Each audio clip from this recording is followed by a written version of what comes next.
Hola a todos, muchas gracias por acompañarnos en esta charla, en este compartir sobre el carisma y la espiritualidad del movimiento de vida cristiana. Vamos a empezar con una oración muy sencilla. En nombre del Padre, del Hijo y del Espíritu Santo. Amén. Te damos gracias, Señor, por el gran don de tu amor, también por invitarnos a participar de esta espiritualidad. Te pedimos que nos acompañes en este momento y que todo lo que podamos compartir nos ayude a servirte mejor, a amarte, a hacerte cada vez más parte de nuestra vida, también pidiéndole a nuestra Madre que nos acompañe. En el nombre del Padre, del Hijo, del Espíritu Santo. Amén. Quería compartirles algunas ideas sobre la espiritualidad del movimiento de vida cristiana. Todos los que estamos aquí probablemente o formamos parte o estamos interesados de alguna manera en conocer sobre el movimiento de vida cristiana. Aquí en Costa Rica muchas veces somos más conocidos como la Comu y debo reconocer que me gusta esa idea de la Comu, pero porque da la idea de comunidad, de amigos, que es algo muy característico de nosotros, pero creo que a veces es necesario entender un poquito mejor y por eso pues vamos a tratar de compartir algunas ideas. El título de esta charla es Carisma y espiritualidad del movimiento de vida cristiana. Y debo reconocer que cuando Diego, un hermano acá de la comunidad, me la pidió, yo le dije, no, ¿por qué? ¿Por qué a mí? ¿Por qué no la das tú, no? Pero en verdad me gustó mucho que me la pidiera, porque significaba compartir algo que para mí es muy importante y además que quiero mucho. Así que obviamente acepté feliz. Y me propuse hacerlo quizá de la manera menos teórica posible. Además porque no me saldría bien teórica. Cuando uno habla de algo que quiere mucho es imposible hablarlo como teoría. De hecho me hizo pensar que quizá por eso es que Jesús no nos dejó pues un catecismo o un libro de teología, ¿no? Nos dejó un testimonio de amor y entrega al máximo para que realmente podamos comprender cuánto nos ama. Y quizá por eso me perdonarán que al hablar de la espiritualidad del movimiento de vida cristiana, que es la misma espiritualidad del sodalicio, hable de ella, creo, con un sano orgullo, con muchísima gratitud a Dios y sobre todo, pues también con un poco de asombro. Y seguro me pasa como cuando alguien habla de algo de lo que quiere mucho, ¿no? Que solo ve lo bueno y se olvida un poquito de los defectos. Y bueno, obviamente defectos tenemos muchísimos, fragilidades, porque somos humanos. Pero la espiritualidad es un don de Dios. Y el modo como vivimos la fe y eso que Dios nos ha regalado, yo creo que ahí hay solo belleza, hay fuerza, hay fuego, hay calor, hay ternura. Todas son cosas que vienen de Dios. Y de esos regalos son los que quiero compartirles el día de hoy, ¿no? Otro día nos podemos reunir para hablar de las dificultades y problemas que siempre hay, pero no es el tema el día de hoy. Quizá tenga que empezar con una pequeña aclaración. Soy sodalite, por lo tanto miembro voy a explicarlo de manera muy general, una congregación religiosa nacida en el Perú y que fue aprobada por el San Juan Pablo II en el año 1997. A los ojos de muchas personas a veces somos como religiosos, como los franciscanos, los jesuitas, dominicos, personas que han entregado su vida a Dios, obviamente mucho más pequeños y obviamente también más jóvenes. El movimiento de vida cristiana surge de la mano del sodalicium y como una familia espiritual para todos aquellos que quieren vivir también y compartir esta misma espiritualidad sodalite, ¿no? Por tanto, la espiritualidad del movimiento de vida cristiana es también la misma espiritualidad del sodalicium. En el movimiento, como sabemos, participamos los que estamos consagrados, pero también muchas familias, jóvenes, en realidad todas las personas que de alguna manera se sienten identificadas con esta espiritualidad y encuentran un lugar para vivir la fe. Simplemente recordar que el movimiento acá en Costa Rica llegó en 1993 y en 1994 fue aprobado también por el Papa Juan Pablo II. Voy a dividir este compartir como en dos grandes partes, ¿no? Primero, explicar un poquito qué cosa es una espiritualidad y en segundo lugar, algunas características de la espiritualidad del movimiento. Entonces esos van a ser como los dos grandes bloques de este compartir. Entonces vamos a hablar sobre esta primera parte, espiritualidad, ¿no? Obviamente le he puesto como título espiritualidad y Espíritu Santo, porque es necesario empezar por el principio. Y bueno, obviamente el principio es el Génesis, pero podemos hablar también de otro principio que es igualmente importante para nosotros, que es Pentecostés. ¿Por qué Pentecostés? Porque es el nacimiento de la iglesia. Como sabemos, en Pentecostés desciende el Espíritu Santo sobre María y los apóstoles y salen a anunciar la resurrección con un ardor y una pasión que obviamente no tenían antes. Y precisamente el Espíritu Santo también les va permitiendo comprender todo aquello que quizá mientras habían estado con Jesús no habían logrado entender bien. No podemos entrar en muchos detalles sobre este pasaje tan bonito que aparece en Hechos de los Apóstoles. Quiero comentar una cosa muy particular que todos sabemos, que en Pentecostés, cuando salen los apóstoles a anunciar el Evangelio, pasa algo muy curioso, y es que están en Jerusalén con un montón de personas de otros pueblos, de otras naciones que hablaban otros idiomas y se entienden. Es un momento de haber sido realmente como asombroso, ¿no? Estar en este lugar y personas de muchas culturas, de muchos idiomas que no compartían una manera de hablar común, son capaces de entenderse. Quiero resaltar esto por dos razones muy concretas. Primero, porque nos ayuda a entender cómo el Espíritu Santo genera unidad en la diversidad. Vamos a ver cómo eso va a ser una característica muy importante. Lo hace entre pueblos, pero también lo va a hacer a través de los siglos, ¿no? Cuando está Dios en el centro, la diversidad se vuelve unidad y fuerza. Y más bien, cuando el hombre se pone en el centro, incluso hablando el mismo idioma no nos entendemos. Es interesantísimo entender Pentecostés cuando uno lo compara con otro pasaje del Génesis, que es la Torre de Babel, ¿no? Que el hombre que busca construir esta torre, que se olvida de Dios y que en principio hablaban un mismo idioma, pero terminan desentendiéndose, ¿no? Entonces, con el Espíritu, donde hay diversidad, hay unidad. Y más bien cuando Dios está fuera, incluso hablando el mismo idioma, muchas veces no nos entendemos. Y la otra razón es porque el Espíritu Santo se va a encargar de ir suscitando en la comunidad los dones que necesita para llevar a cabo la misión que tiene, que en realidad es una sola: anunciar a Cristo resucitado. Vamos a explicar esto un poquito mejor con una imagen que quizá todos conocemos, ¿no?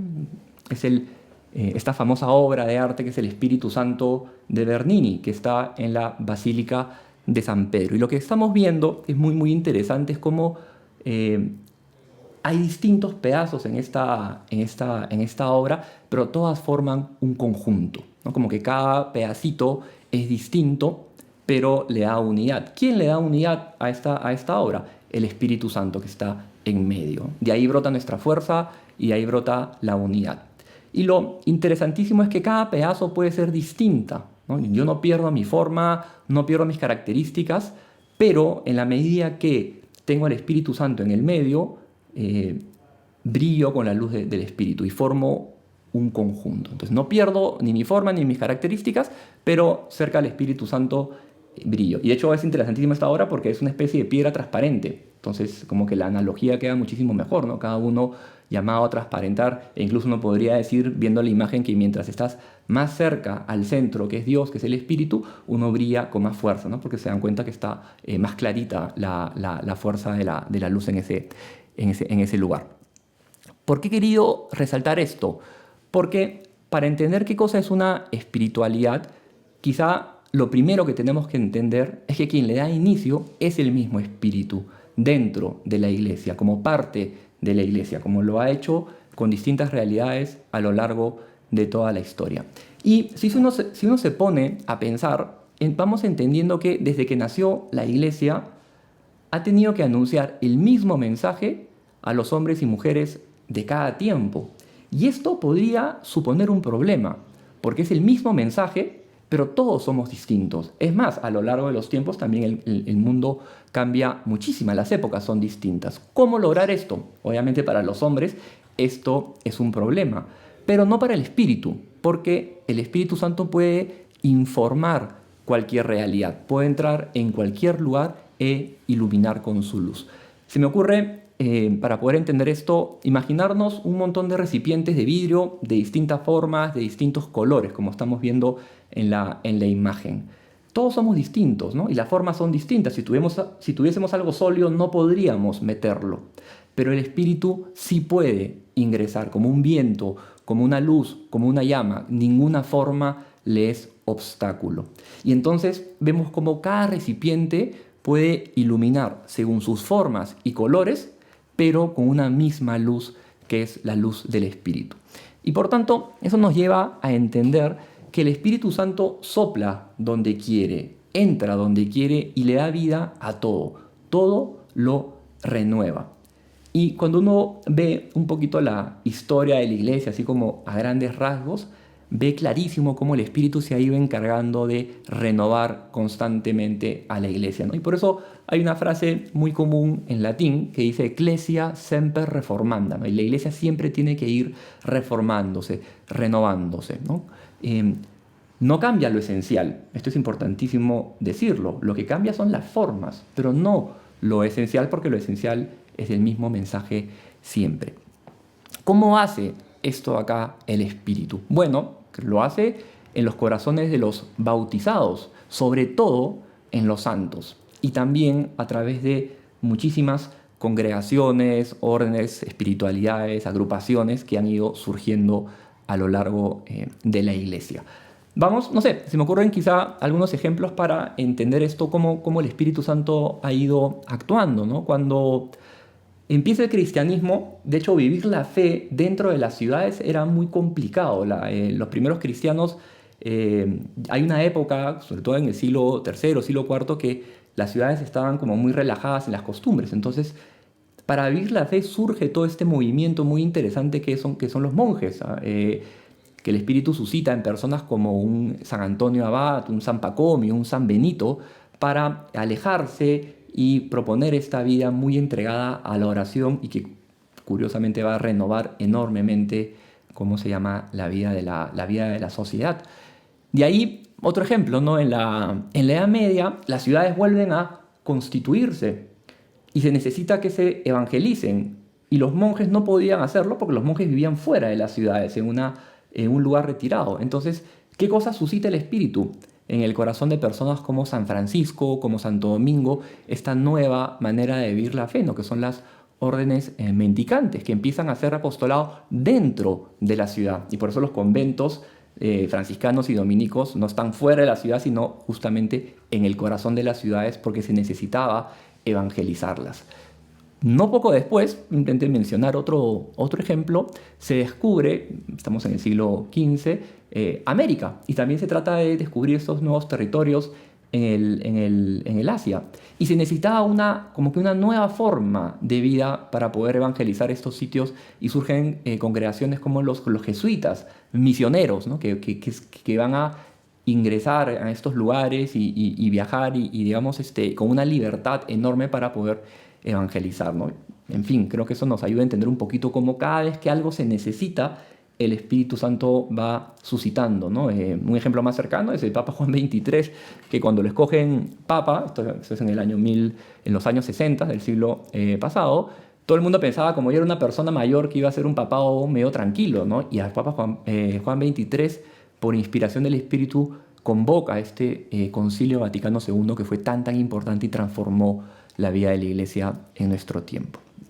Entonces, me van a perdonar la siguiente imagen para hablar de algo tan profundo, y de hecho es una imagen quizá muy banal, pero también creo que ayuda a entender, ¿no? Van a ver una imagen de un montón de botellas de Coca-Cola a lo largo de la historia. Y las botellas, como ven, son todas distintas, pero ¿qué cosa no cambia? La Coca-Cola. Es exactamente igual desde el inicio a ahora. Y eso nos recuerda cómo la Iglesia se adapta, mantiene lo esencial, pero el Espíritu Santo se encarga de renovar las formas para transmitir el mismo mensaje. Repito, las formas pueden cambiar, pero lo esencial no.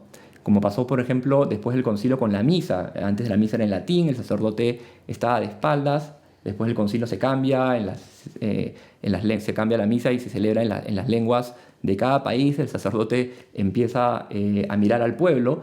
Obviamente hay un cambio muy grande, pero en lo esencial es la misma misa de siempre.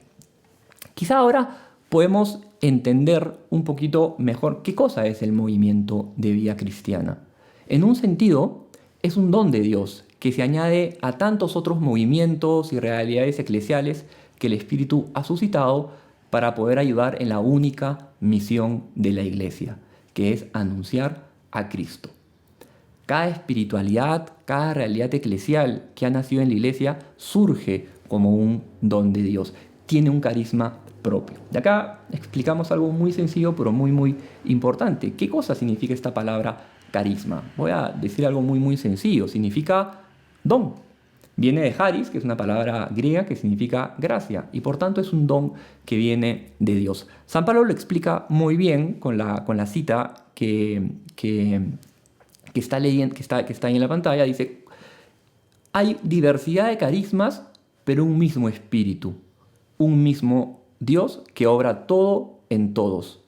A cada cual se le otorga la manifestación del espíritu para provecho común. Por lo tanto, un carisma siempre es un don. En este caso, ¿cuál es el don? Podríamos decir que el don es una espiritualidad particular. ¿Cuál es el fin? El provecho común.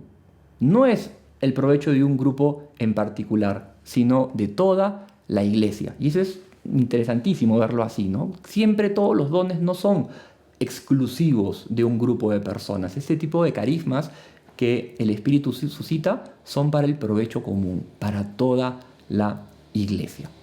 Y acá quizá podemos aclarar un poquito más qué significa esta palabra espiritualidad. Obviamente hace referencia al espíritu, pero los seres humanos no somos puro espíritu, tenemos cuerpo y espíritu. Y por tanto podríamos decir, nos voy a dar una definición académica, en términos generales, que la espiritualidad es el modo como vivimos nuestra fe, nuestra vida, dejando que el Espíritu de Dios ilumine todo lo que pensamos, sentimos y hacemos. Por tanto, alude a cómo nuestra experiencia espiritual se hace concreta, real, en nuestra vida cotidiana, ¿no? Repito, es el modo como vivimos nuestra vida, dejando que el Espíritu de Dios ilumine todo lo que pensamos, sentimos y hacemos. Y si uno se pone a pensar, en la iglesia solo hay una espiritualidad, que es la espiritualidad de Cristo, que es modelo de humanidad plena. Pero a lo largo de la historia, diversas personas o grupos de personas han acentuado algunos aspectos de esa única espiritualidad. ¿Por qué? ¿Por qué lo hicieron? Lo hicieron porque, impulsados por el Espíritu, entendieron que esos acentos eran relevantes para el mundo en el que vivían, ¿no? Para esa época y ese tiempo en el que vivían. Y por lo tanto estos acentos ayudaban a las personas de su tiempo al seguimiento de Cristo. Ninguna espiritualidad particular, ninguna, ofrece algo nuevo. Lo nuevo está en lo que acentúa y en el modo como lo hace. Y por tanto voy a resumir un poquito lo que he dicho hasta ahora, ¿no? Lo que Cristo dijo es válido para siempre. Pero los tiempos son distintos y hay mucho que en las personas cambia y a veces las necesidades son distintas. Entonces el Espíritu Santo se encarga de, en un sentido, actualizar el mismo mensaje de siempre para llegar a lugares y personas distintas. Por ejemplo, vamos a poner algo que quizás nos ayude a entender esto acá. Un monje, ¿no? Un monje le dedica muchísimo tiempo de su vida a la oración. Está destacando justamente un aspecto que está clarísimo en Jesús, que le daba mucho tiempo a la vida de oración. Todos tenemos que rezar, por supuesto que todos tenemos que rezar, pero los monjes querían resaltar ese aspecto de la vida de Cristo. Pensemos en los franciscanos, ¿no? Ellos resaltan muchísimo la pobreza, ¿no? El desprendimiento de Cristo en un mundo, bueno, en su época que era un mundo muy opulento. ¿Todos tenemos que vivir la pobreza? Sí. En un sentido, sí, la sencillez y la pobreza y el desprendimiento. Pero los franciscanos querían hacer de eso un acento de su seguimiento cristiano. Los pasionistas, que querían resaltar el misterio de la pasión de Cristo en la vida, que también todos tenemos que reflexionar y meditar sobre eso, pero ellos querían acentuar eso de ahí. Quizá pensemos también en la Madre Teresa de Calcuta. ¿Qué cosa quiere acentuar ella? Creo que quiso acentuar con su vida y con la espiritualidad que propone la atención de Cristo a las personas más necesitadas, todos tenemos que hacerlo, pero ella quiso hacer de ese acento en particular como el eje de su vida. Entonces, como vemos, todas estas características estaban presentes en Cristo, pero estas personas que supieron escuchar lo que Dios les pedía, acentuaron este aspecto en particular. Ahora bien, en todo es importantísimo recordar lo siguiente, en todo esto que hemos venido conversando. Es mucho más importante lo que nos une que lo que nos diferencia. En la iglesia es mucho más lo que nos une que lo que nos diferencia. A veces hay la tentación como de enfatizar mucho lo propio, ¿no? Nosotros somos así, nosotros hacemos las cosas de esta manera y obviamente es una manera muy natural de hablar, pero no podemos olvidar que el nosotros más importante es el nosotros de la iglesia y ahí tenemos una unidad por el bautismo mucho más grande. Por tanto, ¿qué cosa es lo que nos diferencia? Los acentos de esa única espiritualidad cristiana, ¿no? Las cosas que queremos resaltar. ¿Por qué son necesarios estos acentos? Son necesarios para responder a las necesidades de los tiempos. Y de alguna manera quien se encarga de suscitar estos acentos es el mismo Espíritu Santo que vela siempre por su iglesia, ¿no? Como desde Pentecostés le dio los dones que necesitaba a los primeros cristianos. No sé, quizá cuando uno está medio flojo en una materia, pues le tienen que insistir, ¿no? Ya tienes que estudiar más o para ir comprendiendo cada vez más cosas, el Espíritu Santo se encarga de dar a la iglesia lo que necesita. ¿Todos tenemos que participar de un movimiento? No. Lo podemos hacer en la medida que descubrimos que nos ayuda al seguimiento de Cristo. También nos podemos comprometer en la parroquia o con nuestros grupos, en familia. Lo importante es hallar un lugar que nos permita y nos ayude a seguir a Cristo y sobre todo también ayudar a los demás. Y con esto terminamos la primera parte de este compartir sobre qué cosa es una espiritualidad que, como vimos, está suscitada por el Espíritu Santo y responde pues a una serie de desafíos. Y pasamos a la segunda parte, que quisiera explicar justamente algunas características propias del movimiento de vida cristiana, en realidad de la espiritualidad del movimiento de vida cristiana. Como hemos dicho, cada espiritualidad que el Espíritu Santo ha suscitado a lo largo de la historia responde a desafíos particulares. Y por eso puede resultar interesante rápidamente preguntarnos, ok, ¿cómo es nuestro mundo?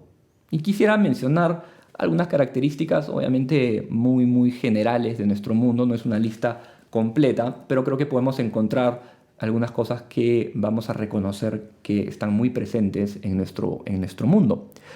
Quizá lo primero que tendríamos que decir es que si somos honestos, tenemos que reconocer que la sociedad en la que vivimos ya no es cristiana, o parecería que muy rápidamente está dejando de serlo. A veces nos cuesta aceptarlo y no siempre creo que se ve tan claro, pero como que los valores que dominan nuestro tiempo ya no son los valores del Evangelio, quizá como en otras épocas.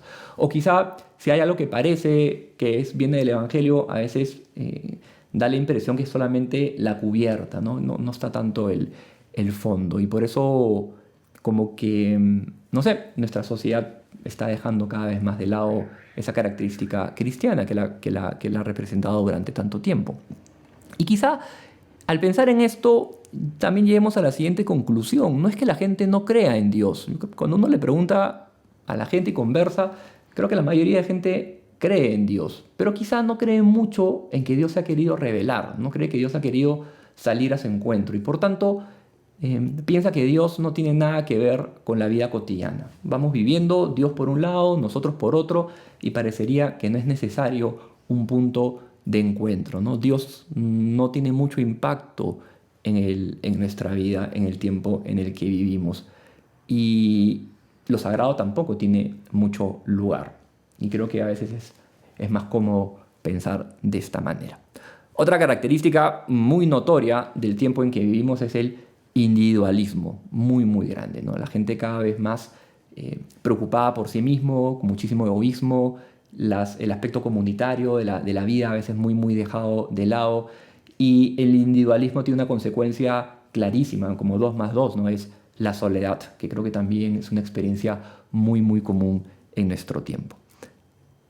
También me da la impresión que vivimos en un mundo muy, muy herido, ¿no? Muy roto, muy, muy conflictuado, ¿no? Por las guerras, por la violencia, con tantas contradicciones interiores en las personas, ¿no?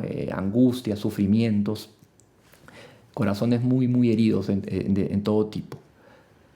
También creo que podríamos decir que vivimos en un mundo muy relativista. La verdad es algo como que ya no se proclama, no se acepta, ¿no? Todo el mundo tiene su opinión, y es cierto, todo el mundo tiene derecho a la opinión. Pensamos también a veces que toda opinión vale exactamente lo mismo y cada uno puede tener su verdad. Y todo es relativo. Y curiosamente, eso termina también generando un mundo muy sentimental, muy emotivo, que no necesariamente está mal ser emotivo, pero al mismo tiempo significa que la gente y a veces nosotros nos dejamos llevar por la emoción más fuerte y estamos buscando todo el rato ser entretenidos, ¿no? Y cuesta muchísimo a veces no vivir en ese constante pues, tumulto de emociones. Y si pensamos al interior de la iglesia, vamos a descubrir también una realidad muy negativa, muy fuerte, ¿no? Que es esa ruptura tan grande entre la fe y la vida, ¿no? Entre lo que decimos que vivimos, pero el modo como lo vivimos, ¿no? En realidad es como una especie de incoherencia, ¿no? Los católicos decimos creer en una cosa, pero a veces vivimos de otra manera, ¿no?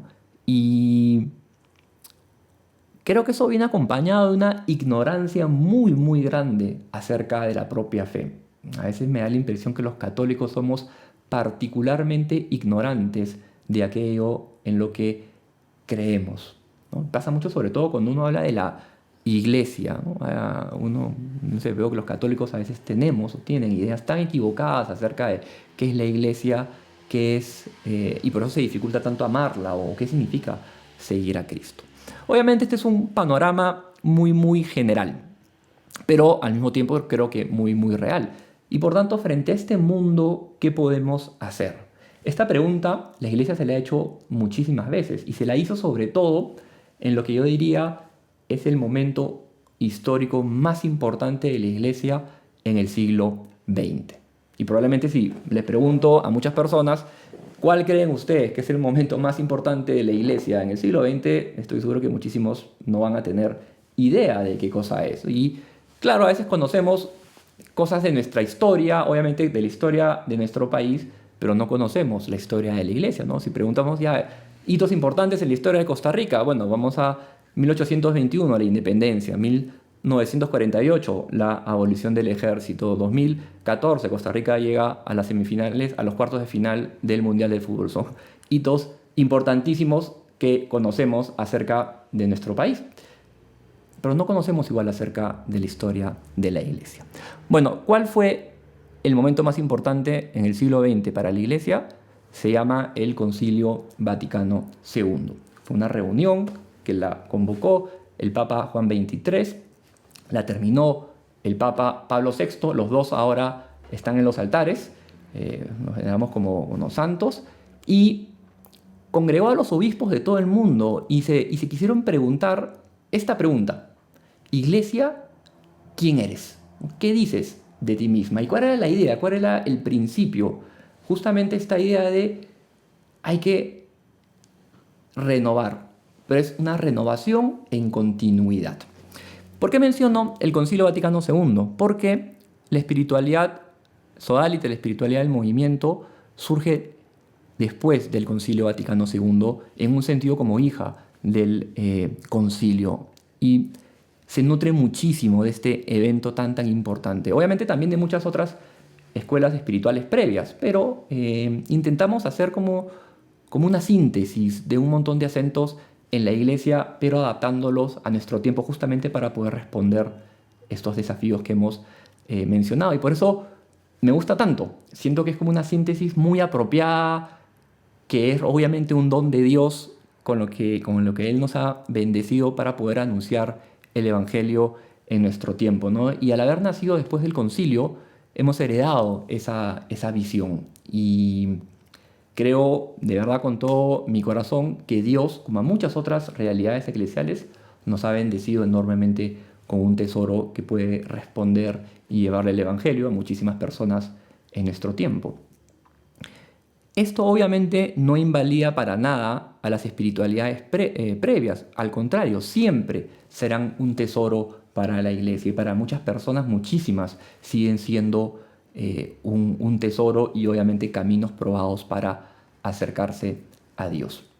Quisiera mencionar ahora 7 características de la espiritualidad del movimiento de vida cristiana. No son todas las que podríamos pensar, pero son 7 que yo diría muy muy fuertes y que siempre hemos tenido, y además creo que fueron las primeras que yo fui descubriendo. Por eso, en un sentido, al hacer esto, retrocedí mucho a mi experiencia conociendo el movimiento de vida cristiana, y curiosamente recordé algo que me había olvidado, que cuando en el año 94 yo tenía 16 años y estaba conociendo un poquito más el movimiento. Me acuerdo que veía a toda la gente con sus camisetas del MVC, entonces yo le pedí a un amigo que me regalara una camiseta del movimiento, porque quería tener una, ¿no? Y hacía poco se acababa de fundar el movimiento de vida cristiana en Costa Rica, entonces me acuerdo que me entregó esta camiseta que decía MVC Costa Rica. Muchísimos años después me mudaría a este país como sodalite y no sé si fue una especie de premonición de Dios, pero me pareció tan simpático recordar ese momento que no sé, y ahora no se me hubiera ocurrido en ese momento después tener esta misión acá en Costa Rica. Pero en fin, no la voy a ir diciendo en ningún orden en particular, en realidad como las fui conociendo. Y lo primero que quiero resaltar es que la espiritualidad del movimiento de vida cristiana es comunitaria. Fue lo primero que me llamó la atención, la amistad, las relaciones, el espíritu de comunidad. Nosotros creo que queremos muchísimo formar comunidades de fe, ¿no? Los que participan de alguna de nuestras asociaciones lo saben bien. ¿Y por qué lo hacemos así? En primer lugar, porque reflejan la naturaleza comunitaria del ser humano. Pero más importante, porque reflejan a Dios, que es comunión de amor. Y por tanto, cada vez que tenemos esta comunidad de fe, estamos recordando algo muy propio de la identidad del ser humano, pero al mismo tiempo de quién es Dios, que es comunión de amor. Y ahí surge este lema tan bonito que muchas veces lo repetimos, ¿no? Ayudarnos entre nosotros para ayudar a los demás. Por eso es una característica importantísima de la espiritualidad. Y si se dan cuenta, busca responder a algo muy concreto, ¿no? A una herida muy concreta en nuestro tiempo, que es el individualismo y la soledad en la que viven muchísimas personas el día de hoy. Por tanto, recuperar esa dimensión comunitaria de la vida es tan importante. Otra característica, decimos que la espiritualidad sodalite es cristocéntrica, es decir, pone a Cristo en el centro. Y de hecho, me acordé también al pensar en esto como una de las cosas que más me llamó la atención cuando conocí el movimiento era descubrir que ser cristiano era ser normal.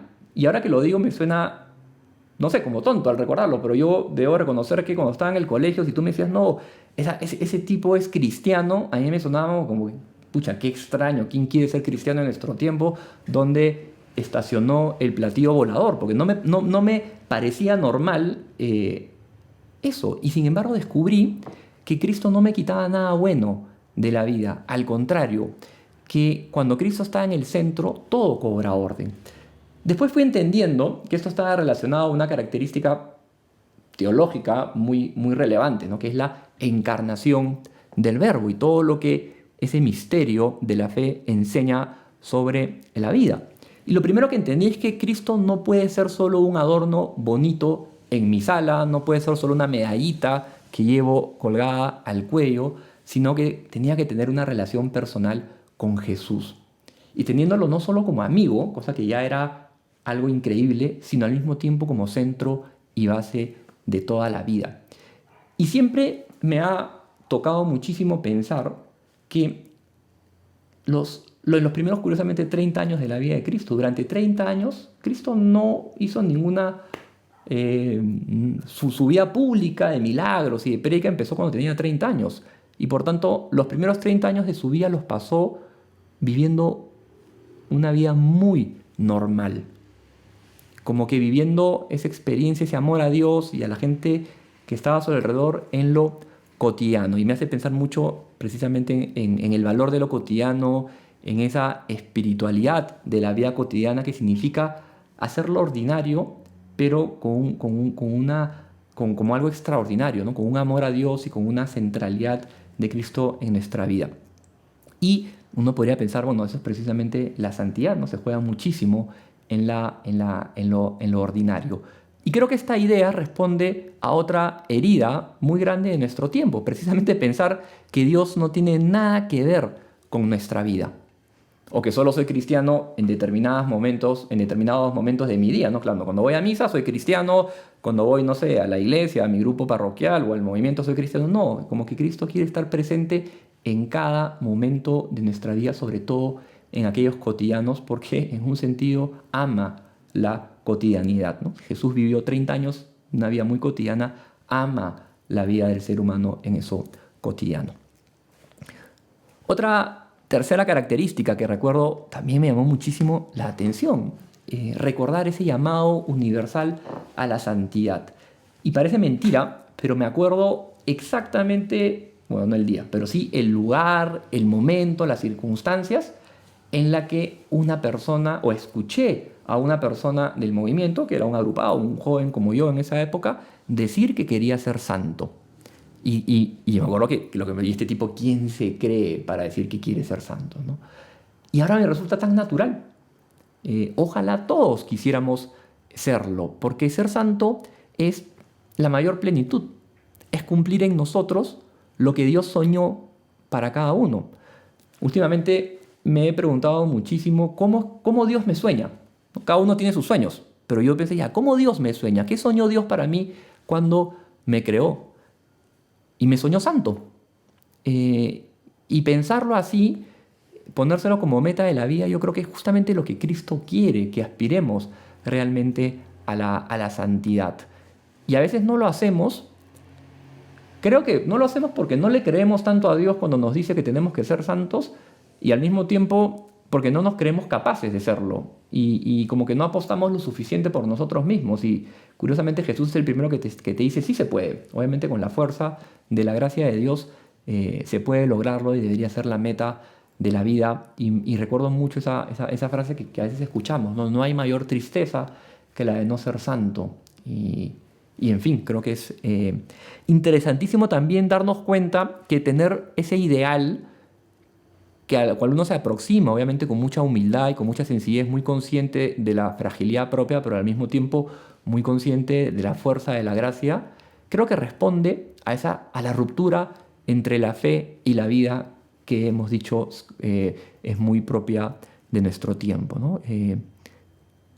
Creerle a Dios cuando nos dice y ser coherentes con aquello en lo que creemos, ¿no? Y si yo creo en Dios, voy a creer en todas las posibilidades que tengo para poder alcanzar la santidad.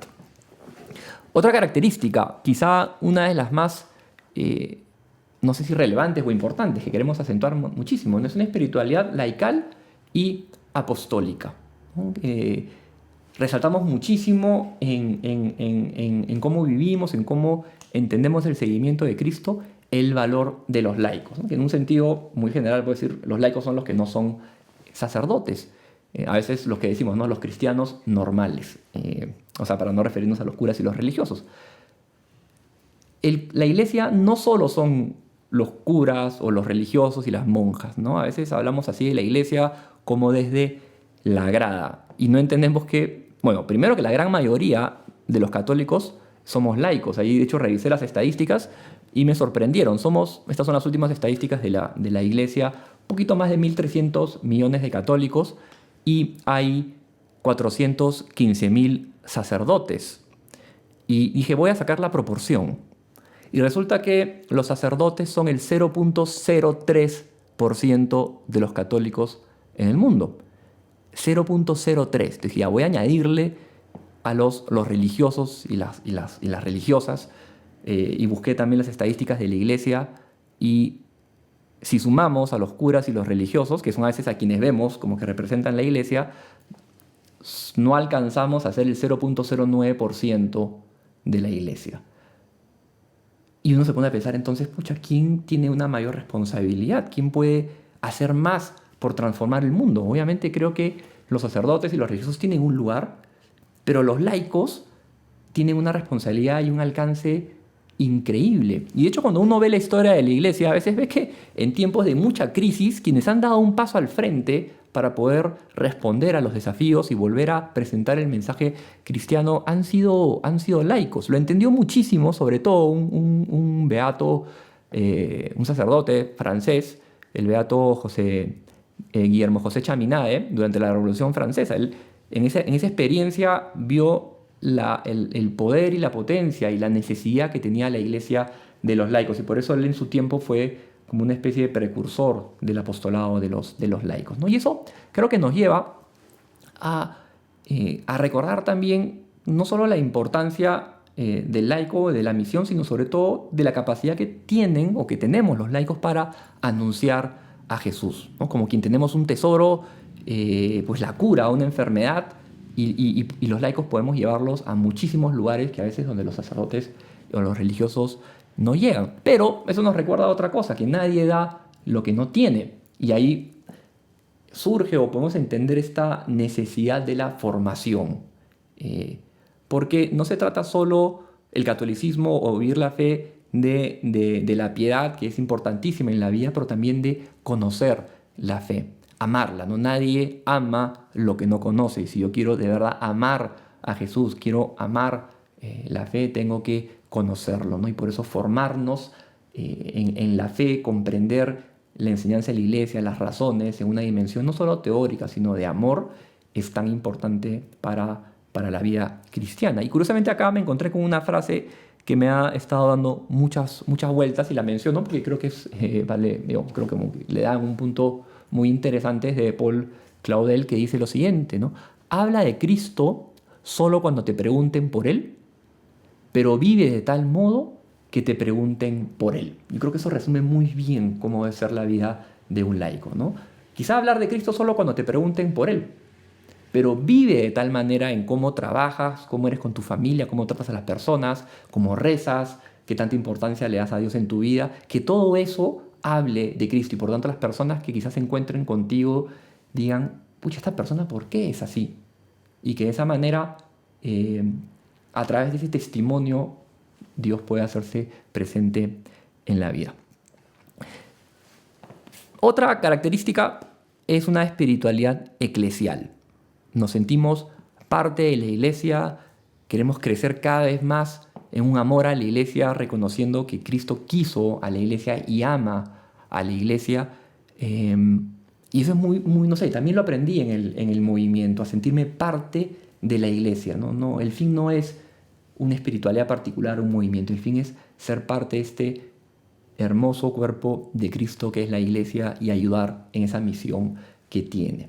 Y como parte de la iglesia quería señalar algo que me gustó muchísimo cuando conocí, y creo que también nosotros tratamos de tener mucho cuidado, que es con la liturgia, ¿no? El modo como se celebra la liturgia, ¿no? La misa o los sacramentos, con mucha reverencia, con mucho espacio de silencio, que de verdad sean ocasiones de encontrar con Dios. Y creo que esto responde a una ruptura que hay en nuestro tiempo, que es, bueno, por un lado la desacralización, creo que la vemos de muchas maneras, pero también a algo que la gente piensa mucho y que te lo dicen a veces de esta manera, ¿no? Ya, yo con Cristo sí, yo sigo a Cristo, pero a la iglesia no. Y cuando uno se pone a pensar es absurdo. Si uno ama a Cristo, necesariamente va a terminar amando a la iglesia, porque Cristo quiso la iglesia. Y entendernos parte de la iglesia creo que es importantísimo para el seguimiento de Jesús, ¿no? Porque es lo que él quiso, y además, obviamente, por todo lo que la iglesia nos ofrece como camino para la santidad. Dos características más para ya ir terminando. La espiritualidad sodalite y bueno, obviamente del movimiento es una espiritualidad reconciliadora, ¿no? De la reconciliación. Nosotros tratamos de hablar muchísimo de esta palabrita y no entenderla solo como, ok, supone conciliar ideas, la capacidad para vivir en armonía, ¿no? Para no dividir, sino buscar unidad. Obviamente todo eso es muy valioso. Creo que supone una mirada para reconciliar las heridas que hay en el corazón, También obviamente la vivencia como el perdón y sobre todo en el sacramento de la reconciliación, pero diría sobre todo por algo, que esta palabra reconciliación nos recuerda la gran obra de reconciliación que obró Jesús en nosotros. Y creo que se caracteriza por algo muy sencillo, muy profundo, pero muy sencillo, que podemos ser hijos de Dios, realmente ser hijos de Dios y por tanto vivir en libertad. Creo que ese es como se manifiesta la gran obra de reconciliación en nuestro corazón, es entendernos, experimentarnos y vivir auténticamente como hijos de Dios, como hijos adoptivos. Y pienso que esto responde a esto que veníamos diciendo de un mundo muy, muy herido, pero también un mundo muy esclavo, ¿no? Muy esclavo del mal, a veces del pecado o de la superficialidad, y nos invita a, a vivir como hijos de Dios, con libertad, con pasión. Eh, a veces creo que el mundo no entiende la libertad que Cristo ofrece para las personas que se acercan a Él. Y por eso esta palabrita reconciliación es tan, tan importante en la manera como entendemos el seguimiento de Cristo. Finalmente, una última característica, y la menciono al último no porque sea la menos importante, sino en realidad porque podría resumir todas las anteriores. Y da pena decir tan poco, pero sobre esto que podríamos pues, hablar muchísimo, es una espiritualidad mariana. Yo no conocía, debo reconocerlo, absolutamente nada acerca de Santa María hasta que en el movimiento aprendí que tenía esa madre y que esa madre además me señalaba su corazón, que es también que late al mismo ritmo que el corazón de su hijo y me invitaba a que mi corazón se pareciese al suyo y en ese camino que me invitaba y me alentaba a que de su mano la ayudase a anunciar a su hijo. Y creo que así es como entendemos la piedad filial mariana, ¿no? A dejarnos educar por María para que bajo su cuidado, bajo su amor maternal, nos parezcamos cada vez más a Jesús. Y en ese encuentro, ayudarla a que cada vez más personas conozcan a Jesús, ¿no? Y creo que se resume en ese lema tan hermoso que tenemos, que es por Cristo a María y por María más plenamente al Señor Jesús. Y pensaba que esta dimensión mariana, esta característica de la espiritualidad que es muy, muy mariana, en un sentido resume todo lo que he dicho, porque si lo pensamos, obviamente María estuvo presente en la primera comunidad cristiana, ¿no? Vivió una coherencia total entre lo que creía y vivía. Amó a la iglesia de su hijo, era una mujer llena del Espíritu Santo, la primera reconciliada y la primera que compartió también la buena noticia de su hijo, ¿no? Como lo hizo en la visitación. Su vida fue absolutamente, en un sentido, cristocéntrica, ¿no? Con ese amor muy, muy grande a su hijo. Obviamente fue santa y María también fue laica y por eso creo que podemos ver en ella reflejada todas las cosas que hemos ido diciendo acerca de la espiritualidad sodalita, ¿no? Del movimiento de vida cristiana. He mencionado varias características y ya para terminar, a veces a uno le preguntan, bueno ya, ok, hay muchas, pero ¿cuál crees tú que es la más importante? A veces estás en esta pregunta, ¿cuál es el carisma pues, del movimiento de vida cristiana, ¿no? Y bueno, de hecho es la espiritualidad y son todas las cosas que les he mencionado, pero si me preguntasen, como que en fin, es difícil escoger una, ¿no? Ya, pero si me presionan, y esto es una opinión muy personal, creo que a la hora de decir, ya, ¿cuál es lo más propio? Yo diría que va con esta línea, ¿no? Es, siguiendo el ejemplo de María, destacar el valor y la misión de los laicos en la iglesia, ¿no? Para que, insertados en el mundo, hacer apostolado, anunciar en todas las realidades de la buena nueva del Señor Jesús, ¿no? Esta reconciliación que nos ha traído. Yo creo que, bueno, es una opinión personal, pero creo que ahí hay una propuesta muy fuerte, muy valiosa, un don para nuestro tiempo para poder vivir la fe. Quisiera terminar con una cita bíblica quizá dejarla para la reflexión, porque en verdad creo que habla mucho de cómo soñamos el movimiento de vida cristiana, para poder obviamente servir mejor a la iglesia y nosotros también alcanzar la meta que Cristo nos propone.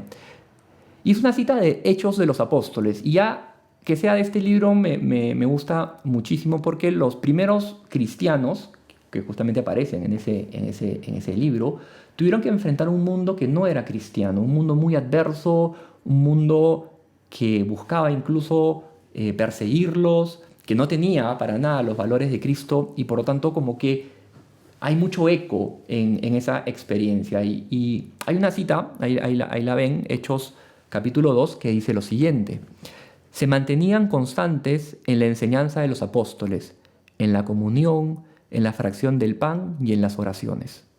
Acudían diariamente al templo, con perseverancia y con un mismo espíritu. Partían el pan en las casas y tomaban el alimento con alegría y sencillez de corazón, alabando a Dios y gozando de la simpatía de todo el pueblo. Por lo demás, el Señor agregaba al grupo a los que cada día se iban salvando. Hay muchísimas cosas de esta cita que me gustan. Las menciono muy rápidamente, y no todas en realidad. Transmite esa primera comunidad, muy centrada en Cristo, con un mismo ideal. Dice, constantes en la enseñanza de los apóstoles, es decir, se formaban, querían conocer acerca de su fe, en la comunión, que resalta esa idea de un ideal común, en la fracción del pan, que es la Eucaristía, y en las oraciones, que obviamente hace referencia a la experiencia de rezar juntos. Pero todas esas características creo que las sueño para nuestro tiempo. Y sobre todo las dos cosas que menciona al final, que creo que son particularmente relevantes para nuestro tiempo, porque dice que tomaban el alimento con alegría, o sea, partían el pan en las casas y tomaban el alimento, dice, con alegría y sencillez de corazón.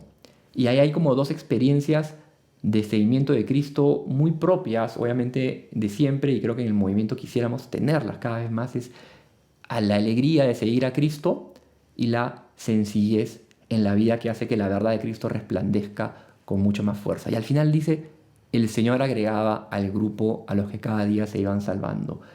La inmensa atracción que tiene alguien que vive con alegría y sencillez el seguimiento de Cristo, y eso creo que es un testimonio valiosísimo para nuestro tiempo. Les agradezco el tiempo para escuchar esta charla, esto que hemos compartido, y bueno, que Dios nos bendiga a todos. Muchas gracias.